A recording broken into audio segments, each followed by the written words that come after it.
اللہ فرماتا ہے من الذین فرقوا دینہم وکانوا شیعا، ان میں سے جنہوں نے اپنے دین کو ٹکڑے ٹکڑے کر دیا اور ہو گئے گروہ گروہ، ٹکڑے ٹکڑے، گروپ گروپ بن گئے. کل حزب بما لدیہم فرحون، ہر گروہ جو اس کے پاس ہے اسی پر خوش ہے. نہیں میں صحیح ہوں، جو میں ہوں صحیح ہوں. صحیح وہ ہے جو اللہ کے نزدیک صحیح ہے، صحیح وہ ہے جو اللہ کے رسول کے نزدیک صحیح ہے. عند اللہ و عند الرسول، جو حق و ثواب نہیں ہے ہمارا اس سے کوئی تعلق نہیں ہے. اصول جو نبی پاک کے نزدیک سچ اور صحیح نہیں ہے ہمارا اس سے کوئی تعلق نہیں. ہر مسلمان کو نہیں جی وہ بھی صحیح ہوں گے، ان کے پاس بھی دلیل ہوگی. کیا دلیل ہوگی؟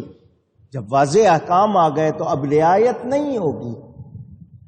کسی بھی بدعقیدہ کے لیے نرمی نہیں رکھنی. نرمی ذرا زور سے کہیں.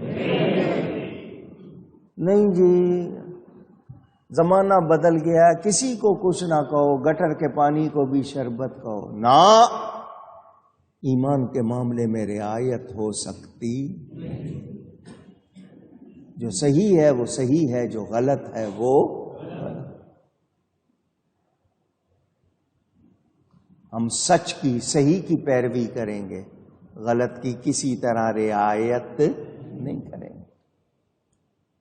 لوگ کہتے ہیں جی رشتے ناتے مولانا صاحب کہاں جائیں، تو پھر اللہ کو کیا جواب دو گے؟ تمہاری کسی سے لڑائی ہو جائے، پیسے کا جھگڑا ہو جائے، کوئی اور تمہارا جھگڑا ہو جائے، اس کی شکل دیکھنا پسند نہیں کرتے ہو، نام سننا پسند نہیں کرتے، ایمان کے معاملے میں کیوں نرمی کرتے ہو؟ نہیں جی ہم ان سے نہیں ملیں گے، کوئی تعلق نہیں رکھیں گے. ایمان کی بات ہے، سب اللہ کے ہی ماننے والے ہیں. جس کے پیچھے چاہو نماز پڑھ لو، تو یہی کام پھر دوسری جگہوں پہ کیوں نہیں کرتے؟ وہاں کیوں اڑ جاتے ہو؟ ایمان کی کوئی اہمیت نہیں ہے. یاد رکھنا گناہ گار اور ہے، بے ایمان اور ہے. جس کے عقیدے درست نہیں اس کے ساتھ رعایت ہو سکتی نہیں. جو میرے نبی کا ادب نہیں کرتا میں اس کا کسی طرح ادب نہیں کروں گا. جو میرے نبی کا وفادار نہیں میں اس کا دوست ہو سکتا یا اس کو اپنا دوست کہہ سکتا نہیں. حضرت علی کرم اللہ تعالی وجہ الکریم کے زمانے میں کیا تھا؟ پڑھو بخاری پڑھ لو. وَإِذَا لَقِيتُمُوهُمْ فَاقْتُلُوهُمْ. میں آپ کے سامنے اس کا ترجمہ نہیں کر رہا. وہاں پر اتنا سخت معاملہ تھا، جو بدعقیدہ تھے حکم تھا ان کو قتل کر دو. یہ تھا وہ ماحول.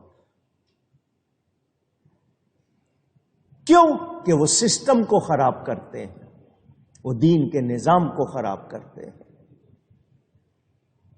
آپ کو زخم ہو جائے تو آپ فوراً اس پہ چیرا لگواتے ہو کہ باقی جسم خراب نہ ہو جائے، اس میں زہر نہ پھیل جائے، اور آپ کہتے ہو پالو.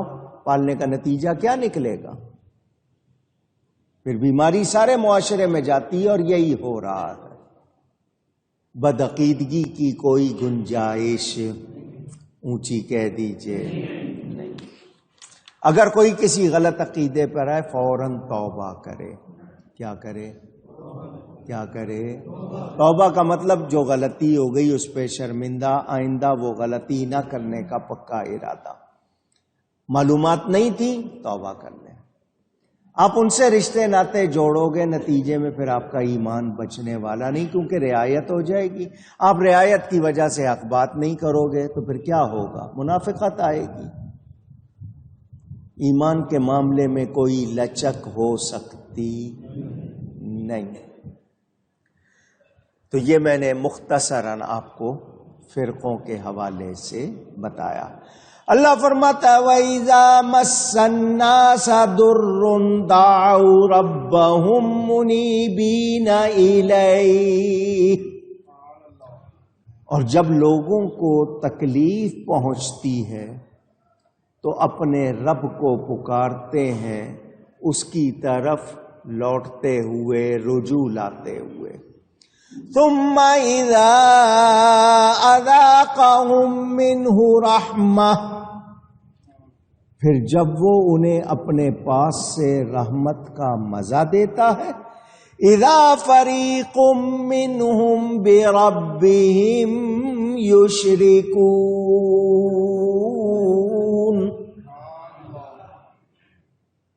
جبھی ان میں سے ایک گروہ اپنے رب کا شریک ٹھہرانے لگتا ہے۔ تکلیف آتی ہے، اللہ کو پکارتے ہیں، اللہ کی طرف، یا اللہ اب غلط راستے پہ نہیں جائیں گے، تیری طرف آئیں گے۔ پھر وہ اپنی مہربانی فرما دیتا ہے اپنی طرف سے، ادھر تکلیف گئی اور پھر وہی حرکتیں۔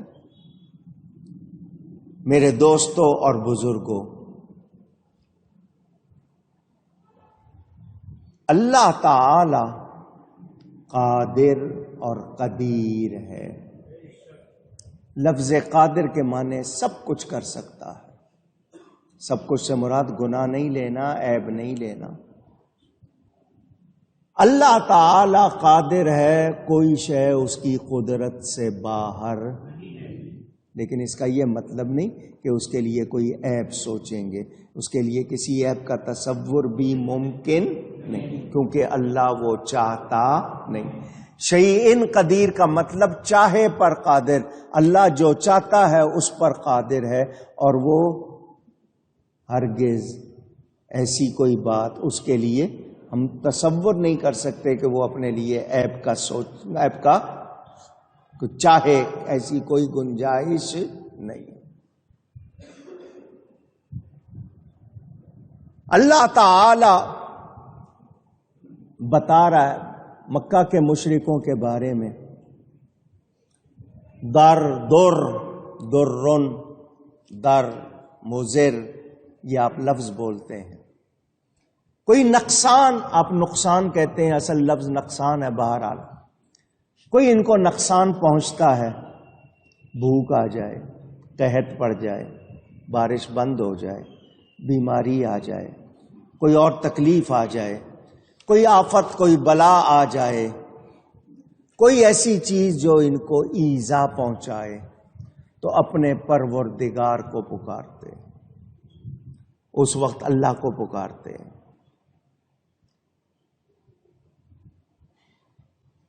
اس وقت ان کو بت یاد نہیں رہتے، اللہ کو پکارتے ہیں، دراں حالے کے اس حال میں کہ وہ اللہ کی طرف رجوع کرنے والے، لوٹنے والے ہوتے ہیں۔ کبھی دعا کر رہے ہیں، کبھی رو رہے ہیں، یا اللہ یا اللہ یا اللہ، کیونکہ ان کو یقین ہے اللہ کے سوا کوئی دکھ درد ٹالتا نہیں۔ اس کے بت یہ جو بنے ہوئے ہیں، اس لوگوں نے بنائے ہوئے ہیں، اس نے مشرک نے بنائے ہوئے بت، وہ اس کو نہیں سوچتا، وہ اس وقت کس کو سوچتا ہے؟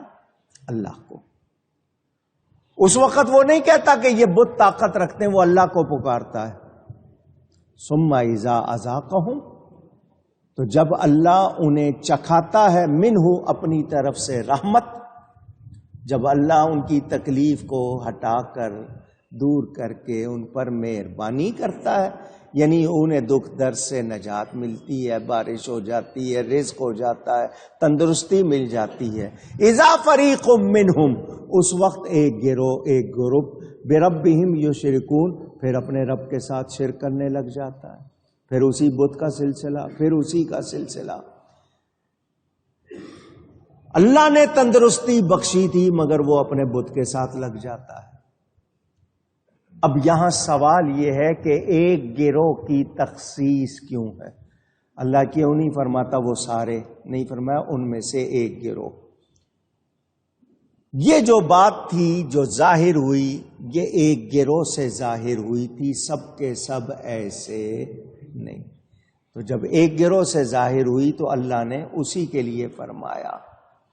چنانچہ دوسری مقام پر فلما نجاہم الی البر فمنہم مقتصد، کہ جب اللہ نے انہیں نجات دی تو ان کا ایک گروہ میانہ رو ہو گیا، دوسری جگہ بھی بیان ہے۔ اب میں نے یہاں پھر آپ کو وہ بات سنانی ہے، کیونکہ نہیں سناؤں گا تو آپ کو پھر کوئی بہکائے گا۔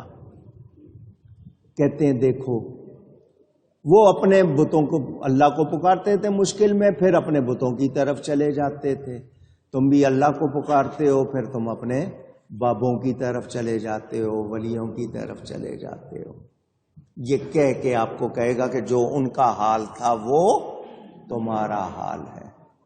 میں نے پھر جواب دیا، آپ کو بار بار جواب دیا ہے، الحمدللہ ہم ہرگز شرک نہیں کرتے، ہم اللہ کے سوا کسی کو عبادت کے لائق نہیں مانتے، اللہ کے مثل نہیں مانتے، برابر ہونا تو دور کی بات ہے۔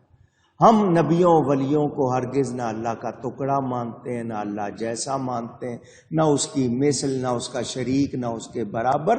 ہم ان کو اللہ کی مخلوق مانتے ہیں، یہ اللہ کے بندے ہیں، کوئی ان میں سے عبادت کے لائق نہیں۔ ہاں یہ تعظیم کے لائق ہے، وہ تعظیم بھی جو جائز ہے، جو جائز نہیں وہ تعظیم بھی ہم کرتے نہیں۔ ہمارا ان کے بارے میں کوئی ایسا خیال نہیں کہ یہ ٹھیک کر سکتے ہیں، یہ کچھ کر سکتے ہیں۔ ہاں اللہ کی عطا سے کرتے ہیں، خود سے نہیں کرتے، اللہ کی۔ آپ کو قرآن میں ملتا ہے، حضرت عیسیٰ کہہ رہے ہیں وَأُبْرِئُ الْأَكْمَحَ وَالْأَبْرَصَ، میں شفا دیتا ہوں برس والے کو اور مادرزاد اندھے کو۔ حضرت عیسیٰ خود کہہ رہے ہیں میں شفا دیتا ہوں۔ اللہ ان کے اس فرمان کو قرآن میں بیان فرما رہا ہے، لیکن حضرت عیسیٰ نے ساتھ میں کیا کہا؟ بِإِذْنِ اللَّهِ، کرتا میں ہوں اللہ کی اجازت سے، اللہ کے حکم سے۔ کوئی نبی ولی خود سے کوئی کمال رکھتا نہیں، تو اللہ اس کو کمال دے تو اللہ کا دیا ہوا مانیں گے یا نہیں مانیں گے؟ میں دیکھ رہا ہوں، مجھے دیکھنے کا کمال کس نے دیا؟ اللہ زیادہ کمال دے دے، مجھے زیادہ نظر آنے لگے تو کیا انکار کر دوں؟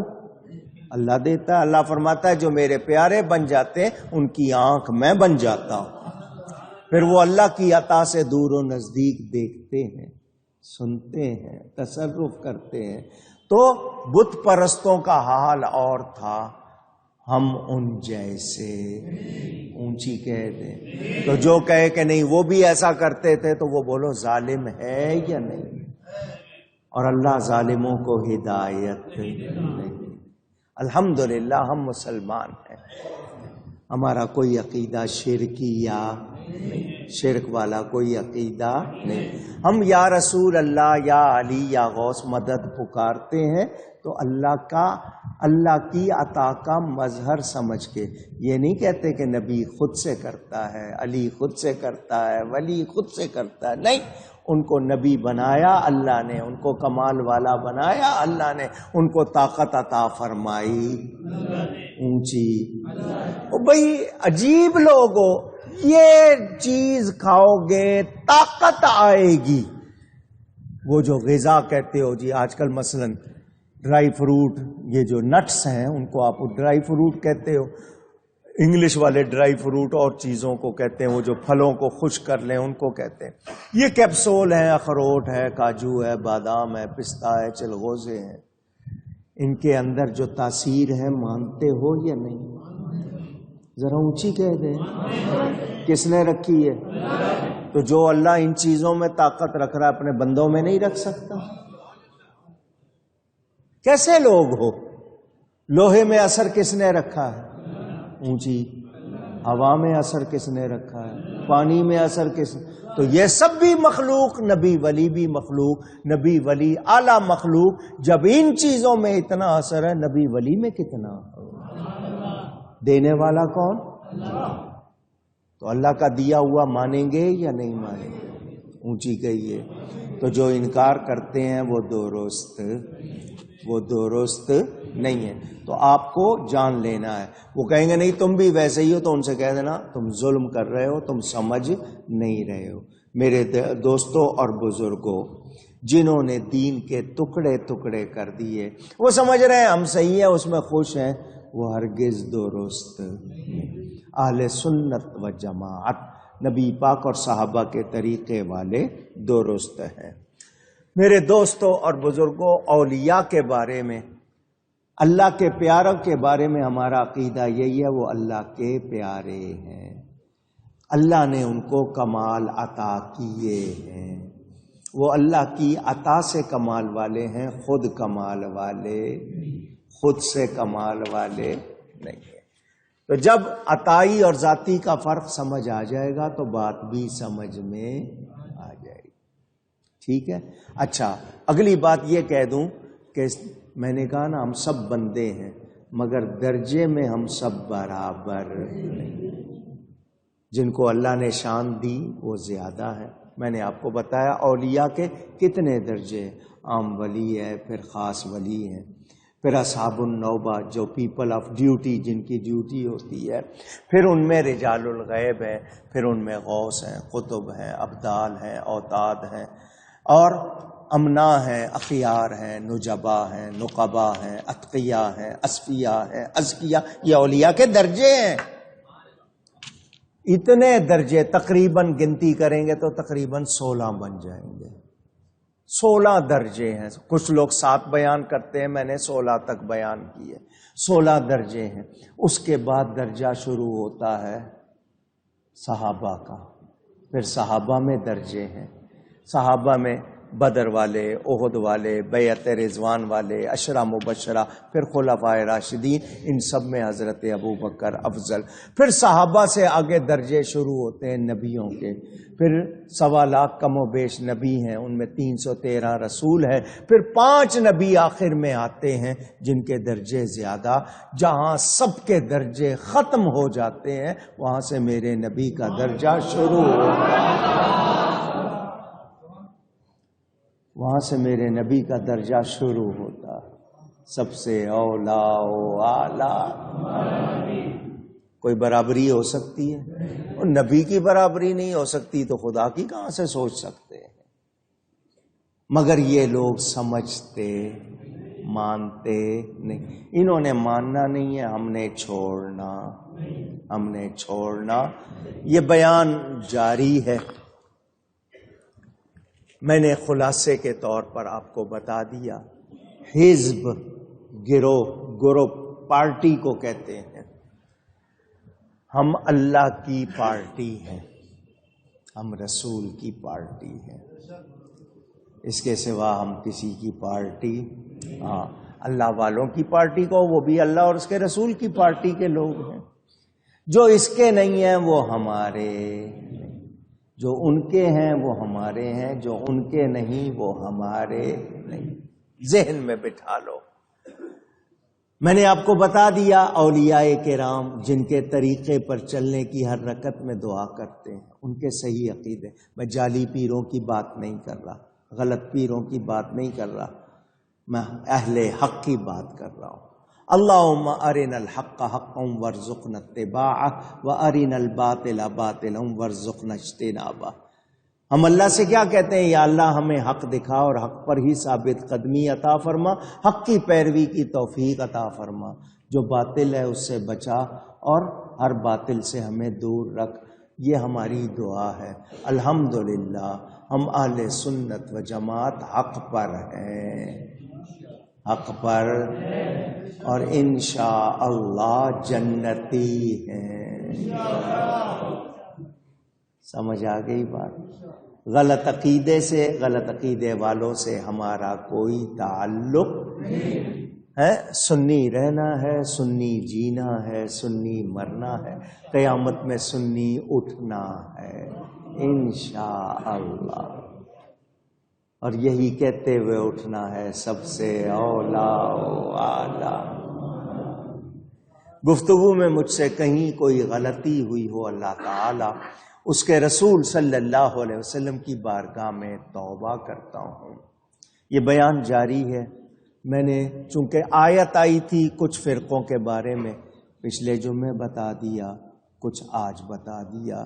یہ بتانا اس لیے ضروری سمجھا کہ لوگ غلط فہمی میں نہ ہوں، ان کو صحیح باتیں معلوم ہو جائے۔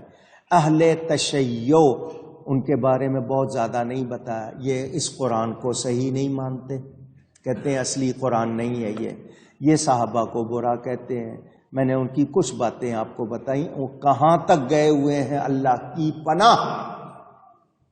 سیدنا غوث اعظم نے اپنی کتاب غنیت الطالبین میں ان کے بارے میں بہت کچھ لکھا، اسی لیے یہ ان سے بہت جلتے ہیں.